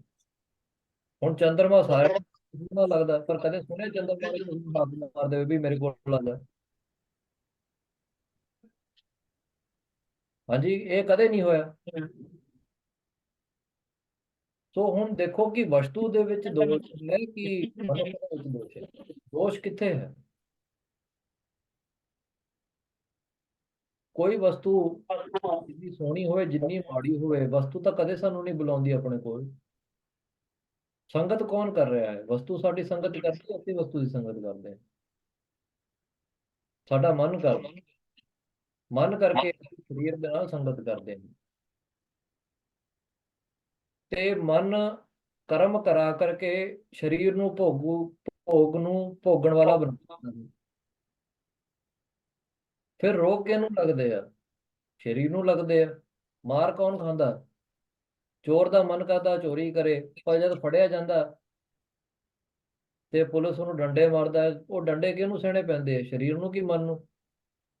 ਸਰੀਰ ਨੂੰ ਸਹਿਣੇ ਪੈਂਦੇ ਆ। ਮਨ ਕਰਕੇ ਹਾਲ ਨਹੀਂ ਕਰਦਾ। ਪਰ ਫਿਰ ਵੀ ਮਨ ਦੇ ਉੱਤੇ ਤਾਂ ਕੋਈ ਚੋਟ ਨਹੀਂ ਲੱਗੀ। ਫਸਿਆ ਕੌਣ? ਸਰੀਰ। ਸੋ ਤ੍ਰਿਸ਼ਨਾ ਜੋ ਹੈ ਮਨ ਦੇ ਵਿੱਚ, ਜੋ ਡਿਜ਼ਾਇਰ ਨੇ, ਉਹ ਹਮੇਸ਼ਾ ਬੰਦੇ ਨੂੰ ਚਲਾਇਮਾਨ ਰੱਖਦਾ ਹੈ। ਹਮੇਸ਼ਾ ਉਹਦੇ ਵਿੱਚ ਇੱਕ ਜਲਨ ਜੀ ਰਹਿੰਦੀ ਹੈ ਕਿ ਮੈਂ ਕੋਈ ਚੀਜ਼ ਨੂੰ, ਵਸਤੂ ਨੂੰ ਪ੍ਰਾਪਤ ਕਰ ਲਵਾਂ। ਜਿਹੜੇ ਗਿਆਨੀ ਨੇ ਉਹ ਸੋਚਦੇ ਆ ਕਿ ਚੰਗੇ ਤੋਂ ਚੰਗੇ ਕਿਤਾਬ ਉਹਨਾਂ ਕੋਲ ਆ ਜਾਣ। ਇਹ ਵੀ ਤ੍ਰਿਸ਼ਨਾ ਹੈ, ਇਹ ਵੀ ਬੰਧਨ ਹੈ। ਹਾਂਜੀ। ਜਿਹੜੇ ਛਤਰੀਏ ਨੇ ਉਹ ਕਹਿੰਦੇ ਚੰਗੇ ਤੋਂ ਚੰਗੇ ਸਾਡੇ ਕੋਲ ਸ਼ਸਤਰ ਆ ਜਾਣ। ਬਸ ਸ਼ਸਤਰ ਇਕੱਠੇ ਕਰੀ ਜਾਣੇ, ਇਕੱਠੇ ਕਰੀ ਜਾਣੇ ਆ, ਤੇ ਹੋਰ ਸਿੰਘਾਂ ਦੇ ਸ਼ਸਤਰਾਂ ਦੇ ਉੱਤੇ ਅੱਖ ਰੱਖਣੀ। ਲੁੱਟਮਾਰ ਵੀ ਕਰ ਲੈਣੀ, ਗੁਰੂ ਘਰਾਂ ਦੇ ਵਿੱਚੋਂ ਵੀ ਲੁੱਟਮਾਰ ਕਰ ਲੈਣੀ। ਇਹ ਕਿਉਂ ਹੁੰਦਾ? ਇਹ ਸਾਰਾ ਕੁਝ ਤ੍ਰਿਸ਼ਨਾ ਕਰਕੇ ਹੈ। ਸੋ ਤ੍ਰਿਸ਼ਨਾ ਜੋ ਹੈ ਮਨ ਨੂੰ ਹਮੇਸ਼ਾ ਹੀ ਜਲਾਉਂਦਾ ਰਹਿੰਦਾ ਹੈ। ਤ੍ਰਿਸ਼ਨਾ ਜਲੇ ਸੁਧ ਨਾ ਕਾਈ। ਜਦ ਤੱਕ ਇਹ ਤ੍ਰਿਸ਼ਨਾ ਦੀ ਅੱਗ ਮਨ ਦੇ ਵਿੱਚ ਲੱਗੀ ਰਹਿੰਦੀ ਹੈ, ਤਦ ਤੱਕ ਜੀਵ ਨੂੰ ਸੋਝੀ ਨਹੀਂ ਆਉਂਦੀ। ਕਿਸੇ ਚੀਜ਼ ਦੀ ਸੋਝੀ ਨਹੀਂ ਆਉਂਦੀ। ਉਹਨੂੰ ਸੱਚ ਦੇ ਰਾਹ ਦੇ ਵਿੱਚ ਤਾਂ ਚੱਲਣ ਲਈ ਰੌਸ਼ਨੀ ਨਹੀਂ ਦਿਸਦੀ। ਕਿਉਂਕਿ ਇਹ ਸੱਚ ਦਾ ਰਾਹ ਇਹ ਕਹਿੰਦਾ ਕਿ ਮਨ ਦੀ ਸਾਰੀ ਤ੍ਰਿਸ਼ਨਾ ਤਾਂ ਪਹਿਲਾਂ ਛੱਡ। ਜੋ ਤੋ ਪ੍ਰੇਮ ਖਿਲਣ ਕਾ ਚਾਓ, ਸਿਰ ਤੇ ਤਲੀ ਗਲੀ ਮੋਰੀਓ। ਇਹ ਮਾਰਗ ਪੈਰ ਤਰੀਜੇ, ਸਿਰ ਦੀਜੇ ਕਾਣ ਨਾ ਕੀਜੇ। ਜਦ ਸਿਰ ਦੇ ਹੀ ਦਿੱਤਾ, ਸਿਰ ਦੇਣ ਦਾ ਮਤਲਬ ਨਹੀਂ ਕਿ ਇਹ ਕੱਟ ਕੇ ਦੇ ਦੇਣਾ। ਇਹ ਵੀ ਦਿੱਤਾ ਹੈ ਦੇਣ ਵਾਲਿਆਂ ਨੇ, ਪਰ ਉਹਨਾਂ ਨੇ ਪਹਿਲਾਂ ਆਪਣਾ ਮਨ ਦਿੱਤਾ ਹੈ। ਮਨ ਦੇਣਾ, ਸਿਰ ਦੇਣਾ ਹੈ। ਪਰ ਜਦ ਮਨ ਦੇ ਹੀ ਦਿੱਤਾ ਤੇ ਫਿਰ ਤ੍ਰਿਸ਼ਨਾ ਕਿੱਥੇ ਰਹਿ ਗਈ? ਭਾਵ ਹੁਣ ਮਨ ਤੋਂ ਆਪਾਂ ਉਹ ਕੰਮ ਤਾਂ ਲੈ ਹੀ ਨਹੀਂ ਸਕਦੇ। ਮਨ ਚੋਂ ਤਾਂ ਉਹ ਕੰਮ ਲੈਣਾ ਪੈਣਾ ਜਿਹਨੂੰ ਦਿੱਤਾ ਸਿਰ। ਹੁਣ ਜੇ ਕਿਰਾਏ ਦੇ ਮਕਾਨ ਦੇ ਵਿੱਚ ਰਹੀਏ ਤੇ ਰਹਿਣਾ ਪੈਂਦਾ ਜਿਵੇਂ ਕਿਰਾਏ ਦਾ ਜਿਹੜਾ ਮਾਲਕ ਹੈ, ਮਕਾਨ ਦਾ ਮਾਲਕ ਹੈ, ਉਹਦੇ ਬਣਾਏ ਹੋਏ ਨਿਯਮਾਂ ਅਨੁਸਾਰ ਰਹਿਣਾ ਪੈਂਦਾ। ਜੇ ਆਪਣੀ ਕਰਾਂਗੇ ਤਾਂ ਫਿਰ ਸਾਨੂੰ ਜੁਰਮਾਨਾ ਭਰਨਾ ਪੈਂਦਾ। ਇਵੇਂ ਇਹ ਸਰੀਰ, ਇਹ ਮਨ, ਇਹ ਸੰਪत्ति, ਧਨ ਦੌਲਤ, ਮਿੱਤਰ ਸੰਬੰਧੀ ਸਾਰੇ ਮਹਾਰਾਜ ਦੇ ਨੇ। ਇਹਨਾਂ ਦੇ ਨਾਲ ਸਾਨੂੰ ਗੁਰਮਤਿ ਦੇ ਨਾਲ ਕੰਮ ਕਰਨਾ ਪੈਣਾ। ਜੇ ਗੁਰਮਤਿ ਦੇ ਨਾਲ ਕੰਮ ਕਰਾਂਗੇ ਮਾਲਕ ਖੁਸ਼ ਰਹੇਗਾ। ਆਪਣੀ ਚਲਾਵਾਂਗੇ, ਮਨਮਤ ਕਰਾਂਗੇ, ਮਾਲਕ ਜੁਰਮਾਨਾ ਮੰਗੂਗਾ। ਉਹਦੇ ਕਰਕੇ ਫਿਰ ਸਵਰਗ ਦੇ ਵਿੱਚ, ਨਰਕਾਂ ਦੇ ਵਿੱਚ ਵਾਸ ਹੈ। ਉਹਦੇ ਕਰਕੇ 84 ਦਾ ਗੇੜ ਪੈਂਦਾ ਹੈ, ਕਿਉਂਕਿ ਗੁਰਮਤਿ ਦੇ ਧਾਰਨੀ ਨਹੀਂ ਹੁੰਦੇ। ਸੋ ਇਹੀ ਉਪਦੇਸ਼ ਰਾਜਾ ਜਨਕ ਜੀ ਨੂੰ ਦਿੱਤਾ ਗਿਆ ਹੈ। ਹਾਂਜੀ। तृष्णा मात्रात्मक है, बंध है, तत् नाश है, मोक्ष है उच्यते। भव संचित मात्रेण ਹਾਂ। प्राप्त है, तुष्ट है, मोह। ਪਿਛਲੇ ਦਿਨਾਂ ਦੇ ਵਿੱਚ ਨਾ ਕਾਫੀ ਉਹ ਰੌਲਾ ਪਿਆ ਆਪਣੇ ਗਰੁੱਪ ਦੇ ਵਿੱਚ। ਇਹਨੇ ਪੁੱਛਿਆ ਕਿ ਬਈ ਮੁਕਤੀ ਕੀ ਚੀਜ਼ ਹੁੰਦੀ ਹੈ, ਮੁਕਤ ਹੋਣਾ ਹੈ ਤੇ ਮੁਕਤ ਕਿਵੇਂ ਹੁੰਦਾ? ਇੱਕ ਦੂਜੇ ਨੂੰ ਅਸੀਂ ਪੁੱਛੀ ਜਾਂਦੇ ਹਾਂ ਕੀ ਅਸੀਂ ਮੁਕਤ ਹਾਂ। ਸੋ ਠੀਕ ਹੈ, ਮੁਕਤੀ ਸਾਰਿਆਂ ਨੂੰ ਪਾਉਣਾ ਹੈ, ਪਰ ਪਾਉਣਾ ਕਿਵੇਂ ਹੈ? ਉਹਦਾ ਜਵਾਬ ਇਹਦੇ ਵਿੱਚ ਹੈ। ਅਸ਼ਟਾਵਕਰ ਜੀ ਕਹਿ ਰਹੇ ਨੇ ਕਿ ਤ੍ਰਿਸ਼ਨਾ ਮਾਤਰ ਬੰਧਨ ਹੈ। ਜੇ ਤ੍ਰਿਸ਼ਨਾ ਦੀ ਅੱਗ ਨੂੰ ਬੁਝਾ ਦਈਏ ਤੇ ਫਿਰ ਅੱਗ ਤਾਂ ਸਾੜ ਨਹੀਂ ਸਕਦੀ। ਜੇ ਅੱਗ ਸਾੜੂ ਨਾ ਮਨ ਨੂੰ ਤੇ ਧੂਆਂ ਤਾਂ ਨਿਕਲੇਗਾ ਨਹੀਂ। ਭਾਵ ਵਾਤਾਵਰਣ ਸ਼ੁੱਧ ਹੋ ਜਾਊਗਾ ਜਦ ਧੂਆਂ ਹੀ ਨਹੀਂ ਆ ਰਿਹਾ। ਇਹਦਾ ਇਹ ਮਤਲਬ ਹੋਇਆ ਅਸੀਂ ਫਿਰ ਦੂਰਦਰਸ਼ੀ ਹੋ ਜਾਾਂਗੇ। ਜਦ ਵਾਤਾਵਰਣ ਦੇ ਵਿੱਚ ਕੋਈ ਮਿਲਾਵਟ ਹੀ ਨਹੀਂ ਧੂਏ ਦਾ, ਤੇ ਫਿਰ ਤਾਂ ਅਸੀਂ ਦੂਰ ਤੱਕ ਦੇਖ ਸਕਦੇ ਹਾਂ, ਸਾਫ਼ ਦੇਖ ਸਕਦੇ ਹਾਂ। ਇਵੇਂ ਤ੍ਰਿਸ਼ਨਾ ਮਨ ਨੂੰ ਹਮੇਸ਼ਾ ਜਲਾਉਂਦੀ ਰਹਿੰਦੀ ਹੈ। ਫੁਰਨੇ ਰੂਪੇ ਇਹਦੇ ਧੂਏ ਜਿਹੜੇ ਆ ਮਨ ਦੇ, ਇਹ ਨਿਕਲੇ ਜਾਂਦੇ ਹਨ। ਤੇ ਜਿਹੜੇ ਇਹ ਫੁਰਨੇ ਆ, ਇਹ ਸਾਨੂੰ ਜਿਹੜਾ ਆਪਣਾ ਅਸਲ ਸਰੂਪ ਹੈ ਦੇਖਣ ਨਹੀਂ ਦਿੰਦਾ। ਜਿਵੇਂ ਬਾਦਲ ਛੋਟੇ ਹੁੰਦੇ ਆ, ਇਹਨਾਂ ਦਾ ਆਕਾਰ ਤੇ ਇਹਨਾਂ ਦੀ ਹੋਂਦ ਸੂਰਜ ਦੇ ਹਿਸਾਬ ਦੇ ਨਾਲ ਤਾਂ ਕੁਝ ਵੀ ਨਹੀਂ। ਪਰ ਜੇ ਛੋਟਾ ਜਿਹਾ ਬੱਦਲ ਵੀ ਸੂਰਜ ਦੇ ਅੱਗੇ ਆ ਜਾਵੇ ਤੇ ਹਨੇਰਾ ਕਰ ਦਿੰਦਾ ਹੈ ਅੱਖਾਂ ਦੇ ਸਾਹਮਣੇ, ਸੂਰਜ ਦਿਸਦਾ ਨਹੀਂ। ਇਵੇਂ ਫੁਰਨੇ ਛੋਟੇ ਜਿਹੇ ਹੁੰਦੇ, ਇਹਨਾਂ ਦੀ ਹੋਂਦ ਕੁਝ ਵੀ ਨਹੀਂ ਆਤਮਾ ਸਾਹਮਣੇ। ਪਰ ਇਹ ਮਨੁੱਖ ਨੂੰ ਆਪਣਾ ਅਸਲ ਸਰੂਪ ਤੋਂ ਜਾਣੂ ਨਹੀਂ ਹੋਣ ਦਿੰਦੇ। ਕਿਉਂਕਿ ਤ੍ਰਿਸ਼ਨਾ ਦੀ ਜਦ ਤੱਕ ਅੱਗ ਚੱਲੂਗੀ, ਫੁਰਨੇ ਰੂਪੀ ਧੂਆਂ ਹਮੇਸ਼ਾ ਜਲਦੇ ਰਹਿਣਗੇ, ਚੱਲਦੇ ਰਹਿਣਗੇ। ਇਹ ਧੂਆਂ ਇਕੱਠਾ ਹੋ ਕਰਕੇ ਬੱਦਲ ਬਣ ਜਾਊਗਾ ਤੇ ਆਤਮਾ ਜੋ ਸੂਰਜ ਰੂਪ ਹੈ ਉਹਦੇ ਅੱਗੇ ਆ ਜਾਣਗੇ, ਤੇ ਸਾਨੂੰ ਕਦੇ ਵੀ ਆਤਮਾ ਦੇ ਸਾਖਸ਼ਾਤਕਾਰ ਨਹੀਂ ਹੋ ਸਕਦੇ। ਮਹਾਰਾਜ ਕਹਿੰਦੇ ਨੇ, ਲੋਭ ਮੋਹ ਬਾਧੀ ਦੇਹ, ਜਿਹੜਾ ਬੰਧਨ ਹੈ ਸਰੀਰ ਨੂੰ, ਉਹ ਸਿਰਫ ਲੋਭ ਮੋਹ ਕਰਕੇ ਹੈ, ਵਿਕਾਰਾਂ ਕਰਕੇ ਹੈ। ਮਨ ਬੰਨਿਆ ਹੋਇਆ ਹੈ। ਜੇ ਮਨ ਅੱਜ ਇਸੇ ਵੇਲੇ ਗੁਰਮਤਿ ਦਾ ਧਾਰਨੀ ਹੋ ਜਾਵੇ ਤੇ ਉਹ ਮੁਕਤੀ ਨੂੰ ਪਾ ਲੈਂਦਾ ਹੈ। ਕਿੰਨੀ ਕੀ ਵੱਡੀ ਗੱਲ ਹੈ। ਜਿਹਦੇ ਤੋਂ ਅਕਾਲ ਪੁਰਖ ਮਹਾਰਾਜ ਇਹ ਕੰਮ ਕਰਾ ਦੇਣ ਤਾਂ ਚੁਟਕੀ ਦੀ ਗੱਲ ਹੈ ਮੁਕਤੀ ਪਾਉਣੀ। ਜੇ ਨਹੀਂ ਕਰਾਣਾ ਮਹਾਰਾਜ ਨੇ, ਫਿਰ ਤਾਂ ਚਾਹੇ ਲੱਖਾਂ ਕਰੋੜਾਂ ਜਨਮ ਲਈ ਜਾਓ। ਪਰ ਜੇ ਸਾਨੂੰ ਮਹਾਰਾਜ ਨੇ ਮਨੁੱਖਾ ਦੇਹੀ ਬਖਸ਼ੀ ਹੈ, ਗੁਰੂ ਨਾਨਕ ਦੇਵ ਜੀ ਮਹਾਰਾਜ ਨੇ ਆਪਣੇ ਘਰ ਦੇ ਵਿੱਚ ਸਾਨੂੰ ਰੱਖਿਆ ਹੈ, ਚੰਗਾ ਘਰ ਪਰਿਵਾਰ ਸਾਨੂੰ ਮਿਲਿਆ ਹੈ, ਸਿੱਖਿਆ ਮਿਲ ਰਹੀ ਹੈ, ਦੁਨਿਆਵੀ ਤੇ ਅਧਿਆਤਮ ਸਿੱਖਿਆ ਵੀ ਮਿਲ ਰਹੀ ਹੈ, ਸਾਧ ਸੰਗਤ ਮਹਾਰਾਜ ਨੇ ਬਖਸ਼ਿਆ ਹੋਇਆ ਹੈ, ਅੰਮ੍ਰਿਤ ਵੀ ਮਹਾਰਾਜ ਨੇ ਬਖਸ਼ਿਆ ਹੋਇਆ ਹੈ, ਸਾਨੂੰ ਪੋਥੀ ਸਾਹਿਬ ਬਖਸ਼ੀ ਹੋਈ ਹੈ, ਗੁਰਬਾਣੀ ਬਖਸ਼ੀ ਹੋਈ ਹੈ, ਚੰਗਾ ਅਸੀਂ ਸੁਣਦੇ ਹਾਂ, ਖਾਂਦੇ ਪੀਂਦੇ ਹਾਂ। ਤੇ ਫਿਰ ਤਾਂ ਸਾਨੂੰ ਨਿਸ਼ਚਿੰਤ ਹੋਣਾ ਚਾਹੀਦਾ ਹੈ ਕਿ ਇਸ ਜਨਮ ਦੇ ਵਿੱਚ ਤਾਂ ਸਾਡਾ ਜ਼ਰੂਰ ਪਾਰ ਉਤਾਰਾ ਹੋਵੇਗਾ। ਤੇ ਕੋਈ ਕਹਿਣਾ ਹਉਮੈ ਦੀ ਗੱਲ ਨਹੀਂ, ਇਹ ਆਪਣੇ ਖਸਮ ਦੇ ਉੱਤੇ ਭਰੋਸਾ ਹੈ। ਜੇ ਸਾਨੂੰ ਇਸ ਗੱਲ ਦਾ ਯਕੀਨ ਹੈ ਕਿ ਮੇਰਾ ਖਸਮ ਡਾਢਾ ਹੈ, ਗੁਰੂ ਮੇਰਾ ਡਾਢਾ ਹੈ, ਤੇ ਗੁਰੂ ਜ਼ਰੂਰ ਮੇਰਾ ਪਾਰ ਉਤਾਰਾ ਕਰੇਗਾ। ਆਪਣੇ ਖਸਮ ਭਰੋਸਾ, ਭਰੋਸਾ ਰੱਖਣ ਵਾਲੀ ਗੱਲ ਹੈ, ਸ਼ਰਧਾ ਦੀ ਗੱਲ ਹੈ। ਇੱਥੇ ਗਿਆਨ ਦੀ ਗੱਲ ਨਹੀਂ ਆਉਂਦੀ। ਗਿਆਨ ਇੰਨਾ ਹੀ ਹੈ ਕਿ ਮੇਰਾ ਗੁਰੂ ਡਾਢਾ ਹੈ, ਉਹਦੇ ਉੱਤੇ ਯਕੀਨ ਕਰਨਾ, ਤੇ ਆਪਣੇ ਆਪ ਦੇ ਵਿੱਚ ਕੋਈ ਅਹੰਕਾਰ ਨਹੀਂ ਕਰਨਾ ਇਸ ਗੱਲ ਦਾ ਕਿ ਮੈਂ ਇਸ ਰਾਹ ਦੇ ਉੱਤੇ ਤੁਰਨ ਵਾਲਾ ਹਾਂ। ਨਹੀਂ, ਇਹ ਜੇ ਉਹ ਚਾਹੁੰਦਾ ਹੈ ਤੇ ਅਸੀਂ ਚੱਲਦੇ ਹਾਂ, ਜੇ ਉਹ ਨਹੀਂ ਚਾਹੁੰਦਾ ਤਾਂ ਅਸੀਂ ਬਾਹਰ ਦੇਖ ਸਕਦੇ ਹਾਂ ਕਿ ਕਿੰਨੇ ਬੰਦੇ ਸ਼ਰਾਬ ਪੀ ਪੀ ਕੇ ਗਟਰਾਂ ਦੇ ਵਿੱਚ ਗਿਰਦੇ ਨੇ, ਉਹਨਾਂ ਦੇ ਘਰਾਂ ਦਾ ਕੀ ਹਾਲ ਹੁੰਦਾ ਹੈ। तो ਮਹਾਰਾਜ ਜੀ ਨੇ ਸਾਨੂੰ ਇਹ ਸੁਭਾਗਾ ਅਵਸਰ ਬਖਸ਼ਿਆ ਹੋਇਆ ਹੈ, ਤੇ ਕਿਉਂ ਨਾ ਅਸੀਂ ਇਸ ਜਨਮ ਦੇ ਵਿੱਚ ਮਹਾਰਾਜ ਦੇ ਸ਼ੁਕਰਾਨਾ ਕਰਕੇ ਇਸ ਬੰਧਨ ਤੋਂ ਬਾਹਰ ਹੋ ਜਾਈਏ। ਹਾਂਜੀ, ਅੱਗੇ। त्वं एकः चेतनः शुद्धः जडं विश्वं अस्त तथा अविद्या अप न किंचित सा का बभूत्सा तथा अप ते। ਹਾਂ, ਸਾਨੂੰ ਬੜਾ ਇਹ ਸ਼ੌਂਕ ਪਿਆ ਹੋਇਆ ਹੈ ਨਾ ਕਿ ਸੰਸਾਰ ਨੂੰ ਦੇਖ ਕਰਕੇ ਮਾਇਆ ਮਾਇਆ ਚਲਾਈ ਜਾਣੀ, ਤੇ ਗੋਲਕ ਦੇ ਵਿੱਚ ਮਾਇਆ ਪੈਸੇ ਪਏ ਹਨ ਤੇ ਉਹਨੂੰ ਵੀ ਮਾਇਆ ਮਾਇਆ ਕਰਕੇ ਭੱਜੀ ਜਾਣਾ ਕਿ ਬਈ ਇਹ ਤਾਂ ਮਾਇਆ ਹੈ ਜੀ, ਮਾਇਆ। ਮਾਇਆ ਸੰਸਾਰ ਦੇ ਵਿੱਚ ਕਿਤੇ ਵੀ ਨਹੀਂ। ਮਾਇਆ ਮਨ ਹੈ, ਮਾਇਆ ਅਵਿਦਿਆ ਹੈ। ਜੇ ਕਿਸੇ ਛੋਟੇ ਬੱਚੇ ਨੂੰ ਤੱਤੇ ਤੇ ਠੰਡੇ ਦਾ ਕੋਈ ਫਰਕ ਨਾ ਪਤਾ ਲੱਗੇ ਤੇ ਤਵੇ ਨੂੰ ਜਾ ਕਰਕੇ ਹੱਥ ਲਾ ਲਵੇ ਤੇ ਆਪਣਾ ਹੱਥ ਸੜਾ ਲਵੇ, ਕੀ ਤਵੇ ਦੀ ਗਲਤੀ ਸੀ ਕਿ ਉਹ ਤੱਤਾ ਹੈ? ਕੀ ਅੱਗ ਦੀ ਗਲਤੀ ਸੀ? ਗਲਤੀ ਕਿਹਦੀ ਸੀ?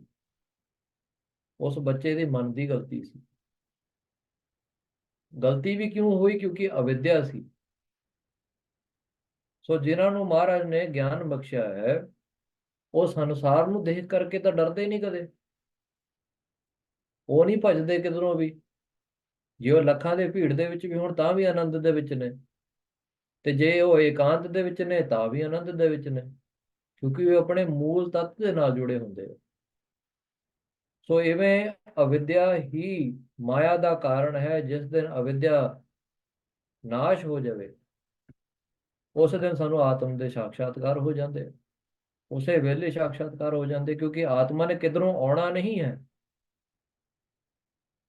ਇਹ ਨਹੀਂ ਹੈ ਕਿ ਆਤਮਾ ਸਾਹਮਣੇ ਖੜ ਜੂਗੀ ਜੀ ਚਾਰ ਭੁਜਾਵਾਂ ਲੈ ਕਰਕੇ, ਜੀ ਦੇਖੋ ਮੈਂ ਆਤਮਾ ਹਾਂ। ਆਤਮਾ ਹੋਣੀ ਸਾਡੇ ਵਿੱਚ ਹੈ, ਆਤਮਾ ਕਰਕੇ ਅਸੀਂ ਬੋਲ ਸੁਣ ਸਾਰੇ ਕੰਮ ਕਰ ਰਹੇ ਹਾਂ, ਪਰ ਪ੍ਰਤੀਤ ਨਹੀਂ ਹੁੰਦਾ, ਦਰਸ਼ਨ ਨਹੀਂ ਹੁੰਦੇ। ਦਰਸ਼ਨ ਇਸ ਨੇਤਰਾਂ ਦੇ ਨਾਲ ਨਹੀਂ ਹੋਣਾ, ਦਰਸ਼ਨ ਹੋ ਰਹੇ ਹਨ ਗਿਆਨ ਦੇ ਅੱਖਾਂ ਦੇ ਨਾਲ, ਪ੍ਰੇਮ ਦੇ ਅੱਖਾਂ ਦੇ ਨਾਲ ਫਿਰ ਦਰਸ਼ਨ ਹੁੰਦੇ ਨੇ। ਤੇ ਜਿਨ੍ਹਾਂ ਨੂੰ ਨਿਰਗੁਣ ਸਰੂਪ ਦਾ ਟੂਕ ਮਾਤਰ ਵੀ ਦਰਸ਼ਨ ਹੋਇਆ ਹੋਵੇ, ਉਹ ਸਦਾ ਆਨੰਦ ਦੇ ਵਿੱਚ ਰਹਿੰਦੇ ਆ। ਉਹ ਕਿਵੇਂ?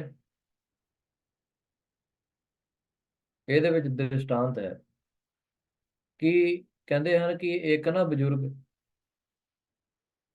ਮੌਤ ਦੇ ਬਹੁਤ ਕਰੀਬ ਸੀ ਤੇ ਅੰਤਲੇ ਸਾਹ ਲੈ ਰਿਹਾ ਸੀ, ਤੇ ਉਹ ਆਪਣੇ ਰਿਸ਼ਤੇਦਾਰਾਂ ਨੂੰ ਹਾਕ ਮਾਰਦਾ ਤੇ ਵੱਡੇ ਪੁੱਤਰ ਨੂੰ ਹਾਕ ਮਾਰਦਾ, ਵੀ ਆ ਜਾ, ਕਿੱਥੇ ਆ? ਤੇ ਦੇਖ ਸਕਦਾ ਨਹੀਂ ਸੀ, ਮੋਤੀਆਬਿੰਦ ਅੱਖਾਂ ਦੇ ਵਿੱਚ ਉਤਰੀ ਸੀ। ਸੋ ਵੱਡੇ ਬੇਟੇ ਨੇ ਆ ਕਰਕੇ ਪਿਤਾ ਜੀ ਦੇ ਚਰਨਾਂ ਨੂੰ ਸਪਰਸ਼ ਕੀਤਾ, ਮੱਥਾ ਟੇਕ ਕਰਕੇ ਕਿਹਾ, ਜੀ ਪਿਤਾ ਜੀ ਮੈਂ ਇੱਥੇ ਹੀ ਹਾਂ। ਤੇ ਬਜ਼ੁਰਗ ਨੂੰ ਬੜੀ ਸ਼ਾਂਤੀ ਮਿਲੀ, ਭਾਵ ਅਹਿਸਾਸ ਹੋ ਗਿਆ ਕਿ ਮੇਰਾ ਪੁੱਤਰ ਇੱਥੇ ਹੀ ਹੈ, ਕਿਤੇ ਨਹੀਂ ਗਿਆ। ਤੇ ਉਹ ਸ਼ਾਂਤ ਹੋ ਗਏ, ਉਹਨਾਂ ਨਾਲ ਬੋਲਣਾ ਚਿਲਾਣਾ ਬੰਦ ਹੋ ਗਿਆ, ਡਰਨਾ ਬੰਦ ਹੋ ਗਿਆ, ਥੋੜੇ ਜਿਹੇ ਦਰਸ਼ਨ ਦੇ ਨਾਲ ਹੀ। ਇਵੇਂ ਥੋੜਾ ਜਿਹਾ ਲਿਸ਼ਕਾਰਾ ਵੀ ਪੈ ਜਾਵੇ ਨਾ ਉਸ ਨਿਰਗੁਣ ਰੂਪ ਬ੍ਰਹਮ ਦਾ, ਫਿਰ ਹਮੇਸ਼ਾ ਹੀ ਆਨੰਦ ਰਹਿੰਦਾ, ਪਤਾ ਹੈ ਕਿ ਹੈ। ਉਹ ਜ਼ਰੂਰੀ ਨਹੀਂ ਹੁੰਦਾ ਕਿ ਬਾਰ-ਬਾਰ ਉਹਦੇ ਦਰਸ਼ਨ ਕਰੀਏ। ਫਿਰ ਜਿਹੜੇ ਦਰਸ਼ਨ ਨੇ ਉਹ ਸਰਗੁਣ ਰੂਪ ਦੇ ਵਿੱਚ ਹੁੰਦੇ ਆ। ਪਤਾ ਹੈ ਕਿ ਉਹੀ ਨਿਰਗੁਣ ਜਿਹਦੇ ਜਿਹੜਾ ਮੈਨੂੰ ਟੂਕ ਮਾਤਰ ਝਲਕ ਮਾਤਰ ਇੱਕ ਦਰਸ਼ਨ ਹੋਏ ਸੀ, ਉਹੀ ਨਿਰਗੁਣ ਸਾਰਿਆਂ ਦੇ ਵਿੱਚ ਵਸ ਰਿਹਾ ਹੈ ਸਰਗੁਣ ਰੂਪ 'ਚ। ਤੇ ਭਗਤ ਜੋ ਹੈ ਸਾਰੇ ਸਰਗੁਣ ਰੂਪ ਨੂੰ ਦੇਖ ਕਰਕੇ, ਚਾਹੇ ਉਹ ਮਿੱਤਰ ਦੇ ਰੂਪ 'ਚ ਹੋਵੇ ਚਾਹੇ ਵੈਰੀ ਦੇ ਰੂਪ ਦੇ ਵਿੱਚ ਹੋਵੇ, ਹਮੇਸ਼ਾ ਹੀ ਆਨੰਦ ਦੇ ਵਿੱਚ ਹੁੰਦਾ ਹੈ, ਕਿਉਂਕਿ ਉਹਨੂੰ ਪਤਾ ਹੈ ਕਿ ਮੇਰਾ ਪ੍ਰੀਤਮ ਸਾਰਿਆਂ ਦੇ ਵਿੱਚ ਹੈ। ਇਹ ਹੁੰਦੇ ਹਨ ਦਰਸ਼ਨ। ਹਾਂਜੀ, ਸੋ ਇਸ ਕਰਕੇ ਸਾਨੂੰ ਮਨ ਨੂੰ ਹਮੇਸ਼ਾ ਜੋ ਹੈ ਗੁਰਬਾਣੀ ਦੇ ਨਾਲ ਜੋੜਨਾ ਚਾਹੀਦਾ ਹੈ। ਗੁਰਬਾਣੀ ਦਾ ਜਿਹੜਾ ਸਿਧਾਂਤ ਹੈ ਉਹ ਸਾਨੂੰ ਸਮਝਣਾ ਚਾਹੀਦਾ ਹੈ। ਕਥਾ ਕਹਾਣੀਆਂ ਸੁਣ ਕਰਕੇ ਮਨ ਬਹੁਤ ਅੱਗੇ ਪਿੱਛੇ ਭੱਜਦਾ ਹੈ। ਸੋ ਕਈਆਂ ਦਾ ਇਹ ਮਨ ਦੇ ਵਿੱਚ ਇੱਕ ਫੁਰਨਾ ਬਣਾਇਆ ਹੁੰਦਾ ਹੈ ਕਿ ਬਈ ਇੱਕ ਲਿਸ਼ਕਾਰਾ ਜਿਹਾ ਪਊਗਾ, ਫਿਰ ਸਾਹਮਣੇ ਇੱਕ ਜੋਤ ਜੀ ਪ੍ਰਗਟ ਹੋਵੇਗੀ, ਉਹ ਜੋਤ ਦੇ ਵਿੱਚੋਂ ਗੁਰੂ ਨਾਨਕ ਦੇਵ ਜੀ ਮਹਾਰਾਜ ਆ ਜਾਣਗੇ ਤੇ ਫਿਰ ਮੇਰੇ ਸਿਰ ਤੇ ਹੱਥ ਰੱਖਣਗੇ, ਫਿਰ ਕਹਿਣਗੇ ਜੀ ਹੁਣ ਤੂੰ ਮੁਕਤ ਹੈ। ਸਹੀ, ਇਦਾਂ ਨਹੀਂ ਹੁੰਦਾ। ਇਸ ਤਰੀਕੇ ਨਾਲ ਨਹੀਂ ਹੁੰਦਾ। ਜੇ ਇਦਾਂ ਹੋਣਾ ਹੁੰਦਾ ਤੇ ਮਹਾਰਾਜ ਨੇ ਗੁਰਬਾਣੀ ਰਚਨਾ ਕਿਉਂ ਕਰਨੀ ਸੀ? ਹਾਂਜੀ, ਗੁਰਬਾਣੀ ਕਿਉਂ ਦਿੱਤਾ ਹੈ ਸਾਨੂੰ? ਗੁਰਬਾਣੀ ਪੜ੍ਹਨ ਲਈ ਦਿੱਤਾ ਹੈ ਤਾਂ ਕਿ ਸਾਨੂੰ ਕੋਈ ਗਿਆਨ ਹੋ। ਹਟ ਨਹੀਂ ਕਰਨਾ ਚਾਹੀਦਾ। ਮਹਾਰਾਜ ਹੁਣੀ ਪ੍ਰਤੱਖ ਨੇ ਸ਼ਬਦ ਰੂਪ ਦੇ ਵਿੱਚ, ਕਿਉਂ ਨਹੀਂ ਅਸੀਂ ਸ਼ਬਦ ਦਾ ਲੜ ਫੜ ਲਈ? ਕਿਉਂ ਅਸੀਂ ਹੋਰ ਦਰਸ਼ਨਾਂ ਨੂੰ ਭਾਲਦੇ ਹਾਂ? ਕਿਉਂ ਸਾਡਾ ਮਨ ਹਜੇ ਵਿਸ਼ਵਾਸ ਦੇ ਵਿੱਚ ਨਹੀਂ ਹੈ ਕਿ ਗੁਰਬਾਣੀ ਗੁਰੂ ਹੈ? ਖਾਲਸਾ ਪੰਥ ਗੁਰੂ ਦੀ ਦੇਹ ਸਾਨੂੰ ਵਿਸ਼ਵਾਸ ਨਹੀਂ? ਕਿਉਂ ਅਸੀਂ ਹੋਰ ਦੇਹਾਂ ਨੂੰ ਭਾਲਦੇ ਹਾਂ ਕਿ ਹੋਰ ਦੇਹ ਪ੍ਰਗਟ ਹੋਵੇ ਸਾਹਮਣੇ? ਪਹਿਲਾਂ ਤਾਂ ਸਾਡੀ ਇਹੀ ਗਲਤੀ ਹੈ ਕਿ ਅਸੀਂ ਗੁਰੂ ਨੂੰ ਦੇਹ ਬਣੀ ਬੈਠੇ ਹਾਂ। ਸੋਚਦੇ ਹਾਂ ਕਿ ਕੋਈ ਦੇਹ ਦੇ ਵਿੱਚ ਆਵੇਗਾ ਤੇ ਸਾਡੇ ਉੱਤੇ ਕਿਰਪਾ ਕਰੂਗਾ। ਏਦਾਂ ਨਹੀਂ ਹੁੰਦਾ। ਜਦ ਮਹਾਰਾਜ ਜੀ 10 ਗਾਵੇਂ ਲੈ ਕਰਕੇ ਆਏ ਨੇ ਤੇ ਕਿੰਨਿਆਂ ਨੇ ਮਹਾਰਾਜ ਦੇ ਨਾਲ ਵੈਰ ਕਮਾਇਆ, ਤੇ ਕੀ ਉਹ ਮੁਕਤ ਹੋ ਗਏ? ਉਹ ਤਾਂ ਮਹਾਰਾਜ ਦੇ ਪ੍ਰਤੱਖ ਦਰਸ਼ਨ ਕਰਦੇ ਸੀ, ਉਹ ਤਾਂ ਨਹੀਂ ਮੁਕਤ ਹੋਏ। ਨਾ ਉਹਨਾਂ ਨੂੰ ਪਰਮ ਪਦਵੀ ਦੀ ਪ੍ਰਾਪਤੀ ਹੋਈ ਹੈ, ਨਾ ਉਹਨਾਂ ਨੂੰ ਨਾਮ ਦੀ ਰੰਗਤ ਚੜੀ ਹੈ। ਸੋ ਦੇਹ ਵੱਡਾ ਹੈ ਕਿ ਹੁਕਮ ਵੱਡਾ ਹੈ? ਬਾਣੀ ਵੱਡੀ ਹੈ। ਜਿਨ੍ਹਾਂ ਨੇ ਬਾਣੀ ਨੂੰ ਮਨ ਦੇ ਵਿੱਚ ਵਸਾ ਲਿਆ ਉਹਨਾਂ ਦੀ ਮੁਕਤੀ ਹੋਈ ਹੈ। ਜਿਨ੍ਹਾਂ ਨੇ ਕੇਵਲ ਦੇਹ ਦੇ ਦਰਸ਼ਨ ਕੀਤੇ ਨੇ ਉਹਨਾਂ ਦੀ ਮੁਕਤੀ ਨਹੀਂ ਹੋਈ। ਸੋ ਹੁਣੀ ਆਪਾਂ ਮਹਾਰਾਜ ਦਾ ਲੜ ਫੜ ਲਈਏ, ਹੁਣੀ ਗੁਰਬਾਣੀ ਨੂੰ ਪ੍ਰਤੱਖ ਗੁਰੂ ਨਾਨਕ ਰੂਪ ਜੀ, ਗੁਰੂ ਨਾਨਕ ਮਹਾਰਾਜ ਦਾ ਰੂਪ ਸਮਝੀਏ, ਤੇ ਫਿਰ ਗੁਰੂ ਹਮੇਸ਼ਾ ਹੀ ਅੰਗ ਸੰਗ ਹੈ। ਹੁਣੀ ਅਸੀਂ ਮੁਕਤ ਹਾਂ। ਕਿਉਂ ਚੱਕਰ ਝਮੇਲਿਆਂ ਦੇ ਵਿੱਚ ਪਏ ਹਾਂ? ਸੋ ਇਹੀ ਗੱਲ ਰਾਜਾ ਜਨਕ ਜੀ ਨੂੰ ਅਸ਼ਟਾਵਕਰ ਮਹਾਰਾਜ ਸਮਝਾ ਰਹੇ ਨੇ ਕਿ ਬਈ ਅਵਿਦਿਆ ਹੀ ਕਾਰਨ ਹੈ ਕਿ ਸਾਨੂੰ ਆਤਮਾ ਦੇ ਸਾਖਸ਼ਾਤਕਾਰ ਨਹੀਂ ਹੁੰਦੇ। ਇੱਕ ਹੋਰ ਛੋਟਾ ਜਿਹਾ ਦ੍ਰਿਸ਼ਟਾਂਤ ਦਿੰਦਾ ਕਿ ਇੱਕ ਕਮਰੇ ਦੇ ਵਿੱਚ 100 ਸਾਲਾਂ ਤੋਂ ਹਨੇਰਾ ਹੋਵੇ, ਤੇ ਹੁਣ ਕੋਈ ਚਾਹੁੰਦਾ ਹੈ ਕਿ ਉਸ ਕਮਰੇ 'ਚ ਚਾਨਣ ਹੋ ਜਾਵੇ, ਤੇ ਉਹ ਛੋਟਾ ਜਿਹਾ ਇੱਕ ਜੋਤ ਬਾਲ ਕਰਕੇ ਉਸ ਕਮਰੇ 'ਚ ਜਾਂਦਾ, ਤੇ ਉਸ ਛੋਟੇ ਜਿਹੇ ਜੋਤ ਦੇ ਹੋਂਦ ਦੇ ਨਾਲ ਹੀ ਸਾਰੇ ਕਮਰੇ ਦੇ ਵਿੱਚ ਚਾਨਣ ਹੋ ਜਾਂਦਾ ਹੈ। ਕੀ ਹਨੇਰੇ ਨੇ ਕਿਹਾ ਕਿ ਜੀ ਮੈਂ ਨਹੀਂ ਜਾਵਾਂਗਾ ਬਾਹਰ, ਮੈਂ ਤਾਂ ਇੱਥੇ 100 ਸਾਲਾਂ ਤੋਂ ਵਾਸ ਕਰਦਾ? ਉਹਨੇ ਤਾਂ ਕੋਈ ਹਟ ਨਹੀਂ ਕੀਤਾ। ਜਿਵੇਂ ਹੀ ਜੋਤ ਅੰਦਰ ਲੈ ਕਰਕੇ ਗਏ ਕਮਰੇ 'ਚ, ਉਸੇ ਵੇਲੇ ਚਾਨਣ ਹੋ ਗਿਆ। ਸੋ ਕਹਿਣ ਦਾ ਕੀ ਭਾਵ ਹੈ, ਅਗਿਆਨਤਾ ਮਨ ਦੇ ਵਿੱਚ ਜਨਮ ਜਨਮਾਂਤਰ ਤੋਂ ਚਾਹੇ ਬਣੀ ਰਵੇ, ਬਣੀ ਹੋਵੇ, ਕੋਈ ਚੱਕਰ ਨਹੀਂ। ਗੁਰਬਾਣੀ ਰੂਪੀ ਜੋਤ ਅਸੀਂ ਮਨ ਦੇ ਵਿੱਚ ਜਾ ਕਰਕੇ ਪ੍ਰਕਾਸ਼ ਕਰੀਏ ਤੇ ਉਸੇ ਵੇਲੇ ਚਾਨਣ ਹੋ ਜਾਂਦਾ, ਅਵਿਦਿਆ ਦੂਰ ਭੱਜ ਜਾਂਦੀ ਹੈ। ਪਰ ਹੋਵੇ ਵਿਸ਼ਵਾਸ, ਇਹ ਨਾ ਹੋਵੇ ਜੋਤ ਵੀ ਲੈ ਕਰਕੇ ਜਾਣੀ ਹੈ ਤੇ ਜੋਤ ਦੇ ਉੱਤੇ ਢੱਕਣ ਵੀ ਲਾ ਕੇ ਜਾਈਏ। ਢੱਕਣ ਕੀ ਹੈ ਕਿ ਮੈਂ ਜੋਤ ਲੈ ਕੇ ਜਾਵਾਂ, ਮੈਂ ਬਾਣੀ ਪੜਾਂ ਤੇ ਮੇਰਾ ਇਹ ਹੋ ਜਾਵੇ ਜੀ, ਇਹ ਕੰਮ ਹੋ ਜਾਵੇ, ਆਹ ਢੱਕਣ ਪਾ ਲਿਆ ਆਪਾਂ ਜੋਤ ਦੇ ਉੱਤੇ, ਹੁਣ ਦਿਸਦਾ ਨਹੀਂ। ਉਹ ਜੋਤ ਨੇ ਜ਼ਿਆਦਾ ਚਾਨਣ ਨਹੀਂ ਕਰਨਾ, ਉੱਥੇ ਤੇ ਉੱਥੇ ਹੀ ਰਹਿਣਾ। ਗੁਰਬਾਣੀ ਦੀ ਕੋਈ ਗਲਤੀ ਨਹੀਂ ਕਿ ਚਾਨਣ ਨਹੀਂ ਹੋ ਰਿਹਾ, ਗਲਤੀ ਸਾਡੀ ਹੈ ਕਿਉਂਕਿ ਅਸੀਂ ਕੁੰਚਰ ਇਸ਼ਨਾਨ ਕਰਦੇ ਹਾਂ। ਕੁੰਚਰ ਕੀ ਹੁੰਦਾ, ਹਾਥੀ ਜਿਵੇਂ ਇਸ਼ਨਾਨ ਕਰਦਾ ਨਾ, ਸੁਣ ਦੇ ਨਾਲ ਪਾਣੀ ਪਾਉਂਦਾ, ਬੜੇ ਦੇਰ ਤੱਕ ਪਾਣੀ ਦੇ ਵਿੱਚ ਛਾਲਾਂ ਮਾਰਦਾ, ਸੁਣ ਦੇ ਨਾਲ ਆਪਣੇ ਉੱਤੇ ਪਾਣੀ ਪਾਈ ਜਾਂਦਾ ਤੇ ਬੜੇ ਚੰਗੇ ਤਰੀਕੇ ਨਾਲ ਆਪਣੇ ਨੂੰ ਸਾਫ਼ ਕਰ ਲੈਂਦਾ ਪਾਣੀ 'ਚ, ਪਰ ਬਾਹਰ ਆਂਦੇ ਹੀ ਮਿੱਟੀ ਸਿੱਟ ਦਿੰਦਾ ਆਪਣੇ ਤੇ। ਇਵੇਂ ਅਸੀਂ ਬਾਣੀ ਪੜ੍ਹਦੇ ਹਾਂ, ਬਾਣੀ ਪੜ੍ਹ ਜ਼ਰੂਰ ਰਹੇ ਹਾਂ ਪਰ ਇੱਛਾਵਾਂ ਰੱਖਦੇ ਹਾਂ, ਕਾਮਨਾ ਰੱਖਦੇ ਹਾਂ ਕਿ ਮਹਾਰਾਜ ਆਹ ਕੰਮ ਬਣ ਜਾਵੇ ਜੀ, ਆਹ ਕੰਮ ਬਣ ਜਾਵੇ, ਮੇਰੀ ਜੈ ਜੈਕਾਰ ਹੋ ਜਾਵੇ, ਮੈਂ ਪ੍ਰਧਾਨ ਬਣ ਜਾਵਾਂ। ਹਾਂਜੀ, ਇਹ ਕੁੰਚਰ ਇਸ਼ਨਾਨ ਕਰ ਰਹੇ ਹਾਂ ਆਪਾਂ, ਇਸ ਕਰਕੇ ਸਾਨੂੰ ਸਾਖਸ਼ਾਤਕਾਰ ਨਹੀਂ ਹੁੰਦਾ। ਹਾਂਜੀ ਅੱਗੇ। ਰਾਜ੍ਯੰ ਸੁਤः ਕਲਤ੍ਰਾਨ ਸ਼ਰੀਰਾਨ ਸੁਖਾਨ ਚ ਸੰਸਕਤस्य ਅਪਨਸ਼ਟਾਨ ਤਵ ਜਨਮਨ ਜਨਮਨ। ਉਹ ਇਹੀ ਕਹਿ ਰਹੇ ਨੇ ਕਿ ਮੋਹ ਭਰਮ ਬਹੁ ਜੋਨ ਭਵਾਇਆ। ਉਹੀ ਆਪਾਂ ਜਦ ਪਹਿਲਾਂ ਗੱਲ ਕੀਤੀ ਹੈ ਕਿ ਕਮਰੇ ਦੇ ਵਿੱਚ ਹਜ਼ਾਰਾਂ ਹੀ 100 ਸਾਲਾਂ ਤੋਂ ਚਾਹੇ ਹਨੇਰਾ ਹੋਵੇ, ਉਹ ਜਿਹੜੇ ਸਾਡੇ ਪਾਪ ਕਰਮ ਨੇ ਹਨੇਰਾ ਰੂਪ ਨੇ, ਪਰ ਜੇ ਜੋਤੀ ਸਰੂਪ ਗੁਰਬਾਣੀ ਦੇ ਅਸੀਂ ਪ੍ਰਗਾਸ ਕਰ ਲਈਏ ਉਸੇ ਵੇਲੇ ਗਿਆਨ ਹੋ ਜਾਂਦਾ ਹੈ। ਪਰ ਸ਼ਰਤ ਹੈ ਕਿ ਨਹਿ ਕਾਮ ਹੋਵੇ। ਹਾਂਜੀ। ਅਲਮ ਅਰਥੇਨ ਕਾਮੇਨ ਸੁਕ੍ਰਿਤੇਨ ਅਪਕਰਮਣഃ एभ्यः संसार कांतारे न विश्रांतम अभूत मनः। ਉਹ ਇਦਾਂ ਦੇ ਵੀ ਭਗਤ ਹੋਏ ਨੇ ਕਿ ਜਿਨ੍ਹਾਂ ਨੂੰ ਮਹਾਰਾਜ ਨੇ ਨਾ ਪਿਛਲੇ ਜਨਮਾਂ ਦਾ ਵੀ ਥੋੜਾ ਬਹੁਤ ਗਿਆਨ ਕਰਾਇਆ, ਤੇ ਉਹ ਆਪ ਇਹ ਗੱਲ ਕਹਿੰਦੇ ਹਨ ਕਿ ਕਿੰਨੇ ਜਨਮਾਂ ਤੋਂ ਅਸੀਂ ਰੱਬ ਦੀ ਭਗਤੀ ਕਰਦੇ ਆਏ ਹਾਂ, ਪਰ ਕਿਸੇ ਜਨਮ ਦੇ ਵਿੱਚ ਮੈਂ ਰਾਜਾ ਬਣਿਆ, ਕਿਸੇ ਜਨਮ ਦੇ ਵਿੱਚ ਮੈਂ ਸੰਤ ਬਣਿਆ ਹਾਂ, ਹੈ ਕਿਸੇ ਜਨਮ ਦੇ ਵਿੱਚ ਮੈਂ ਬਹੁਤ ਧਨੀ ਮਾਲਕ ਹੋਇਆ ਹਾਂ, ਪਰ ਫਿਰ ਵੀ ਇਹ ਜਨਮ ਸਾਨੂੰ ਫਿਰ ਮਿਲਿਆ। ਇਹ ਕਿਉਂ ਮਿਲਿਆ ਜੀ? ਇੰਨੇ ਜਨਮਾਂ ਦੇ ਵਿੱਚ ਅਸੀਂ ਕੁਛ ਨਾ ਕੁਛ ਭੋਗਦੇ ਆਏ ਹਾਂ। ਉਹ ਇਸੇ ਕਰਕੇ ਕਿ ਜੋ ਭਗਤੀ ਕੀਤੀ, ਪੂਜਾ ਪਾਠ ਕੀਤਾ, ਉਹਦੇ ਬਦਲੇ ਅਸੀਂ ਸੁੱਖ ਮੰਗਦੇ ਰਹੇ। ਤੇ ਸੁੱਖ ਚਾਹੇ ਇਸ ਦੁਨਿਆਵੀ ਦਾ ਹੋਵੇ ਜਾਂ ਮੈਂ ਤੁਹਾਨੂੰ ਦੱਸਦਾ ਕਿ ਪ੍ਰਚਾਰ ਵੀ ਇੱਕ ਤਰੀਕੇ ਦਾ ਨਾ ਇਹ ਮੰਗ ਹੈ ਕਿ ਮੈਂ ਪ੍ਰਚਾਰ ਕਰਾਂ, ਮੈਂ ਪ੍ਰਚਾਰਕ ਬਣ ਜਾਵਾਂ, ਮੈਂ ਕਥਾਵਾਚਕ ਬਣ ਜਾਵਾਂ, ਮੈਂ ਕੀਰਤਨੀ ਬਣ ਜਾਵਾਂ, ਮੈਂ ਸੋਹਣਾ ਸ਼ਸਤਰ ਚਲਾਉਣ ਵਾਲਾ ਬਣ ਜਾਵਾਂ।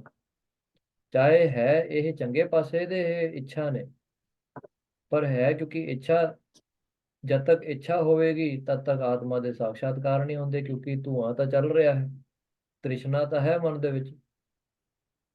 ਪਰ ਤ੍ਰਿਸ਼ਨਾ ਕਿਵੇਂ ਸ਼ਾਂਤ ਹੋਵੇ? ਤ੍ਰਿਸ਼ਨਾ ਬੁਝੇ ਹਰ ਕੇ ਨਾਮ। ਹਰੀ ਦੇ ਨਾਮ ਦੇ ਨਾਲ ਤ੍ਰਿਸ਼ਨਾ ਰੂਪੀ ਅੱਗ ਨੂੰ ਸ਼ਾਂਤ ਕੀਤਾ ਜਾਂਦਾ ਹੈ। ਹਾਂਜੀ। ਤੇ ਮੈਂ ਹੁਣ ਮੈਨੂੰ ਯਾਦ ਨਹੀਂ ਆ ਰਿਹਾ, ਇੱਕ ਬਹੁਤ ਚੰਗੇ ਕਥਾਵਾਚਕ ਸੀ, ਮੈਂ ਉਹਨਾਂ ਦਾ ਨਾਮ ਨਹੀਂ ਲਵਾਂਗਾ, ਨਾਮ ਤਾਂ ਮੈਨੂੰ ਪਤਾ। ਗੁਰੂ ਗੋਬਿੰਦ ਸਿੰਘ ਜੀ ਮਹਾਰਾਜ ਦੇ ਸਮੇਂ ਦੇ ਵਿੱਚ ਉਹ ਘੋੜਿਆਂ ਦੀ ਸੇਵਾ ਕਰਦੇ ਸੀਗੇ, ਤੇ ਭਾਈ ਨੰਦ ਲਾਲ ਜੀ ਮਹਾਰਾਜ ਨੂੰ ਦੇਖਦੇ ਹੁੰਦੇ ਸੀ ਕਿ ਉਹ ਇੱਕ ਕਿਤਾਬ ਲੈ ਕਰਕੇ ਗੁਰੂ ਗੋਬਿੰਦ ਸਿੰਘ ਜੀ ਮਹਾਰਾਜ ਦੇ ਦਰਬਾਰ 'ਚ ਜਾਂਦੇ ਨੇ ਤੇ ਮਹਾਰਾਜ ਦੇ ਨਿਕਟ ਬੈਠ ਕਰਕੇ ਮਹਾਰਾਜ ਦੀ ਉਸਤਤ ਕਰਦੇ ਨੇ ਤੇ ਆਪਣੇ ਕਿਤਾਬ ਦੇ ਵਿੱਚ ਲਿਖੀ ਜਾਂਦੇ ਨੇ। ਤੇ ਭਾਈ ਨੰਦ ਲਾਲ ਜੀ ਦੀ ਬੜੀ ਜੈ ਜੈਕਾਰ ਹੁੰਦੀ ਹੈ, ਗੁਰੂ ਗੋਬਿੰਦ ਸਿੰਘ ਮਹਾਰਾਜ ਸ਼ਾਬਾਸ਼ੀ ਦਿੰਦੇ ਨੇ। ਤੇ ਉਹਨਾਂ ਦੇ ਮਨ ਦੇ ਵਿੱਚ ਇਹ ਗੱਲ ਆਈ ਕਿ ਮੈਂ ਤਾਂ ਹਮੇਸ਼ਾ ਸਾਰੀ ਉਮਰ ਘੋੜਿਆਂ ਦੀ ਲਿਵ ਚੱਕਦਾ ਰਿਹਾ, ਮੇਰੇ ਦੇ ਉੱਤੇ ਕਦ ਇਹੋ ਜਿਹਾ ਦਿਨ ਆਵੇਗਾ ਕਿ ਮੈਂ ਵੀ ਪ੍ਰਚਾਰ ਕਰਾਂ, ਮੈਂ ਵੀ ਗਿਆਨ ਦੀਆਂ ਗੱਲਾਂ ਕਹਾਂ। ਤੇ ਗੁਰੂ ਗੋਬਿੰਦ ਸਿੰਘ ਜੀ ਮਹਾਰਾਜ ਦੇ ਦਰਬਾਰ 'ਚ ਗਏ, ਮੱਥਾ ਟੇਕਿਆ ਚਰਨਾਂ ਤੇ ਕਿਹਾ ਕਿ ਮਹਾਰਾਜ, ਭਾਈ ਨੰਦ ਲਾਲ ਜੀ ਆਪ ਜੀ ਦੇ ਹਮੇਸ਼ਾ ਨਿਕਟ ਹੁੰਦੇ ਨੇ, ਤੇ ਸਾਰੀ ਇਹਨਾਂ ਦੀ ਜੋ ਜੋ ਆਪ ਜੀ ਕਹਿੰਦੇ ਹੋ ਉਹ ਲਿਖੀ ਜਾਂਦੇ ਨੇ, ਤੇ ਸੋਹਣੀ ਸੋਹਣੀ ਰਚਨਾ ਲਿਖ ਕਰਕੇ ਆਪ ਜੀ ਨੂੰ ਸੁਣਾਉਂਦੇ ਨੇ। ਇਹ ਵੱਡੇ ਪ੍ਰਚਾਰਕ ਵੀ ਨੇ, ਇਹ ਬੜੇ ਗਿਆਨੀ ਨੇ, ਅਰਬੀ ਫਾਰਸੀ ਤੇ ਹੋਰ ਭਾਸ਼ਾਵਾਂ ਦੇ ਇਹ ਬਹੁਤ ਜਾਣੀ ਨੇ। ਇਹੋ ਜਿਹਾ ਦਿਨ ਸਾਡੇ ਉੱਤੇ ਕਦ ਆਵੇਗਾ ਕਿ ਅਸੀਂ ਵੀ ਇਦਾਂ ਪ੍ਰਚਾਰ ਕਰਾਂਗੇ? ਕਿਉਂਕਿ ਹੁਣ ਚਾਹਤ ਬਣ ਗਈ, ਮਨ ਦੇ ਵਿੱਚ ਇੱਛਾ ਬਣ ਗਈ। ਉਹਦੇ ਕਰਕੇ ਉਹਨਾਂ ਨੂੰ 20ਵੀਂ ਸਦੀ ਦੇ ਵਿੱਚ ਵੀ ਆਣਾ ਪਿਆ ਪ੍ਰਚਾਰ ਕਰਨ ਦੇ ਲਈ।